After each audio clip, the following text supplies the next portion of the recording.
दोस्तों, कैसे हैं आप लोग। आज मैं आप लोगों को ब्लड बैंक से रिलेटेड एक इम्पॉर्टेंट क्वेश्चन के बारे में बताने जा रहा हूं, जो कि बार बार एग्जाम में रिपीट होता है। वो क्वेश्चन क्या है कि ब्लड सिलेक्शन में के अंदर जो डोनर का क्राइटेरिया है वो क्या है। तो क्वेश्चन ये है कि what is the donor selection criteria. Donor selection criteria में हम जो ब्लड डोनेट करता है उसके लिए क्या क्या रिक्वायरमेंट्स होनी चाहिए कि वो ब्लड देने के काबिल है या नहीं। तो इसका आंसर में हम उसकी सिलेक्शन का क्राइटेरिया, उसकी करेक्टरिस्टिक लिखेंगे कि जो डोनर है वो कितनी अहलियत रखता है कि वो ब्लड डोनेट करे और अगले जो रेसिपिएंट है उसके लिए फ़ायदेमंद हो। तो सबसे पहले है कि हमने सिलेक्ट करना है कि डोनर कौन सा है। पहले सिलेक्शन करेंगे नंबर फर्स्ट पे डोनर की सिलेक्शन।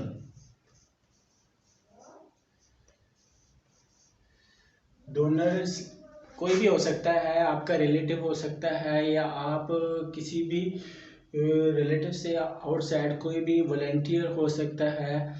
नेक्स्ट एज के अलावा उसकी HB देखी जाती है कि उसकी हीमोग्लोबिन कितनी होनी चाहिए जो ब्लड देता है। उसमें हीमोग्लोबिन की कंसंट्रेशन 13.5 ग्राम पर DL 13.5 ग्राम पर DL या के बराबर या इससे ज़्यादा होना लाजमी है एक ब्लड सिलेक्शन क्राइटेरिया के अंदर। जो डोनर का सिलेक्शन क्राइटेरिया में एक डोनर की HB 13.5 से ज़्यादा होगी तब वो ब्लड दे सकता है, वरना वो ब्लड देने के काबिल नहीं है।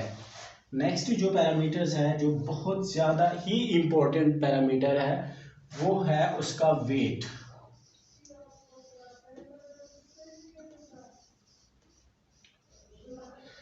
डोनर का वेट मिनिमम कितना होना चाहिए। मिनिमम जो डोनर का वेट होना चाहिए वो 50 kg। 50 kg से कम अगर वेट है तो वो ब्लड डोनेट नहीं कर सकता। प्रेग्नेंट वुमेन,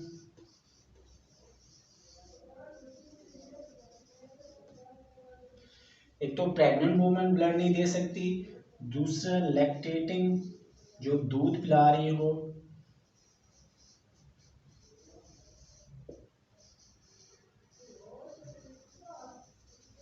वो भी ब्लड जो है वो डोनेट नहीं कर सकता। मिनिमम इंटरवल जो है वो 12 वीक्स,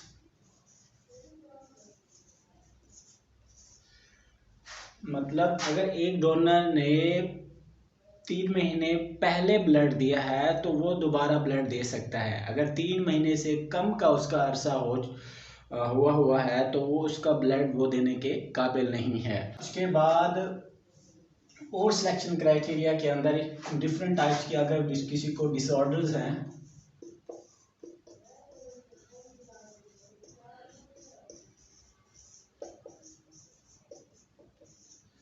डिफरेंट टाइप्स के जो इन्फेक्शंस हैं, इन्फेक्शन की सूरत में भी, जैसे कि उसको HIV है, HCV का इन्फेक्शन हुआ है, HBV वायरस का इन्फेक्शन हुआ है, इसी तरह TB का है और डिफरेंट बाकी इन्फेक्शन अगर उसको डायग्नोस हो चुके हैं तब भी जो वो ब्लड देने के काबिल नहीं है। ड्राइविंग, जो ड्राइविंग करके आया हो, ड्राइवर हजरात जो ड्राइविंग करके आते हैं, चाहे वो बस ड्राइविंग, प्लेन ड्राइविंग या कोई ट्रक ड्राइवर है, तो वो भी ब्लड देने के लिए अहल नहीं है। उस नेक्स्ट है, अगर किसी ने स्किन के ऊपर टैटूज बनाए हैं,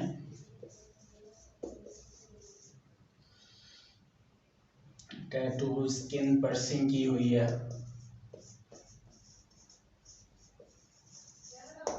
तो वो वाला भी जो डोनर है ब्लड देने के काबिल नहीं है। उसको 1 साल के बाद जो है ना उसको रेफर किया जाता है। 1 साल के बाद वो दोबारा ब्लड दे सकता है। लास्ट वाले 2 पॉइंट्स हैं, बहुत ही इंपॉर्टेंट है, वो भी याद करना है आप लोगों ने और एग्ज़ाम में रिटन में ये राइट करके आना है। वो है कि अगर वैक्सीनेशन कराई हुई है किसी डोनर ने,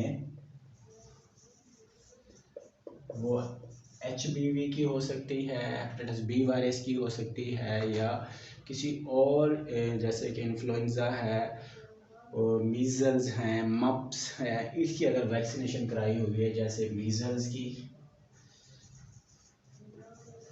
और मप्स की, तो इस सूरत में भी क्या होता है कि उसको 2 मंथ डेफर्स किया जाता है। और लास्ट वाला पॉइंट जो बहुत ही इम्पोर्टेंट है कि अगर किसी डोनर ने ट्रैवल किया हुआ है, तो ट्रैवल की सूरत में भी आफ्टर ट्रैवलिंग भी जो है वो डोनर अपना ब्लड नहीं दे सकता, क्योंकि उसमें चांसेस होते हैं इन्फेक्शन के कि वो कोई एज अ कैरियर के तौर पर नहीं, मतलब एज अ कैरियर होगा किसी एरिया से जहाँ पे कोई चांस हो सकता है, रिस्क हो सकता है कि वहाँ इन्फेक्शन हुई हो और वहाँ से वो गुजर के आया हो और आके ब्लड दे दे, तो ये चांस स्प्रेड हो सकता है रेसिपिएंट के अंदर जिसको ब्लड लगना होता है। तो ये सारी बातें जो है एक डोनर सिलेक्शन क्राइटेरिया के अंदर आती हैं और इसको ही इस क्वेश्चन के आंसर में सॉल्व करना है और यही लिखना है और इसको थोड़ा थोड़ा एक्सप्लेन करना है। तो ये था आज का टॉपिक। आप लोगों को कैसा लगा कमेंट में ज़रूर बताइएगा। मिलते हैं नेक्स्ट वीडियो में, तब तक के लिए अल्लाह हाफिज़।